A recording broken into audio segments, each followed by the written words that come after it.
દાદા ભજીયા કેમ બન્યા? હારા બન્યા? ભાઈવા ભાવે ને એમાં શું હોય? રવો ભાઈવો? રવો રવો રવો ભાઈવો શીરો? વાહ દાદાને તો ભાઈવા. તને મમ્મી ભાઈવા? મને ભાઈ કેવાક લાગ્યા આમ? રવો ગીરો લાગ્યો, હા પતીના તીખા લાગ્યા હા અને ગોટા મીઠા લાગ્યા. એમ કેમ? આ બે ઠરી ગયા કે બે ગરમ લઈ લો લે એના. જો જો જો જો કરી ને ઈ અડલા બદલી નહીં કરવાના. અમારે વાય ટાટા ખાવાના ને. બે ના શિયાળ લઈ લો. તને ભાઈવા ભજીયા બધું નો ભાઈવા? હાલો માર્મિક ને નો ભાઈવા. બહુ તારા ભજીયા માર્મિક ને નો ભાઈવા. કાંઈ ન હોય તો એને શું હજી બિચારાને ખબર પડે. વાહ ભાઈ વાહ, ફુલવડી તો એમ બનાવી હે ભાઈ તે તો.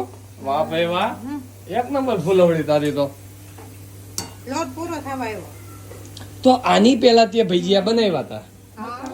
ત્યારે મિત્રો એવી કોમેન્ટ કરતા હતા કે તમે તો નકરા ભજીયા જ બનાવીને ખાવ છો. તો ભજીયા બનાવીને ખાવાનું કારણ? એટલે ભાવે એટલે મહિનો થઈ ગયો હમણાં જ કીધું ને, દેહમાં કોઈ ખવડાવ્યા જ નહીં ભજીયા. એ મિત્રો એવું નથી. ભજીયા એને એક વસ્તુ, ભજીયા એને શેણા લોટમાંથી એને ભજીયા જ બનાવતા આવડે. ગાંઠિયા તો આવડે નહીં. એટલે ગાંઠિયા ખાવા જવું પડે બાય.